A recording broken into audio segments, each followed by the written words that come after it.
क्या आप जानते हैं, दुनिया की सबसे ताकतवर चीज तलवार नहीं, तख्त नहीं, और न ही दौलत है, बल्कि वो एहसास है जो इंसान को उसकी औकात याद दिला दे।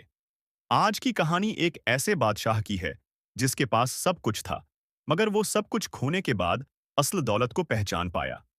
ये कहानी है बादशाह नादिर और मट्टी के प्याले की। एक रात बादशाह नादिर ने अजीब ख्वाब देखा।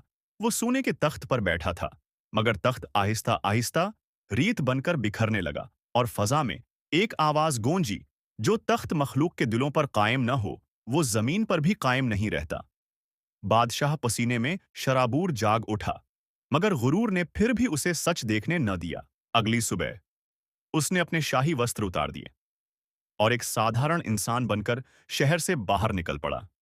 रास्ते में उसने भूखे बच्चों को देखा, रोती हुई माताओं को देखा और निर्दयी कर वसूलने वालों को देखा।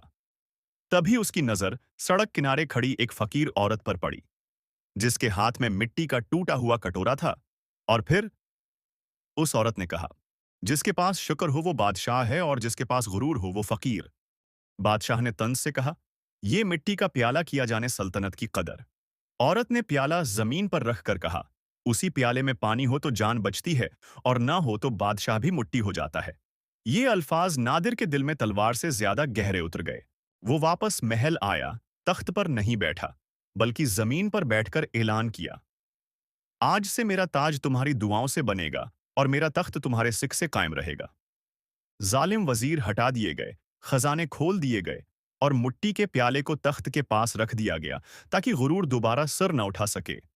जब बादशाह नादिर मरा तो उसकी कब्र पर कोई सोने का मकबरा नहीं था, सिर्फ एक सादा कतबा था जिस पर लिखा था, ये वो बादशाह था जिसने तख्त छोड़कर दिल जीते, क्योंकि असल बादशाही दिलों पर होती है, न कि सरों पर।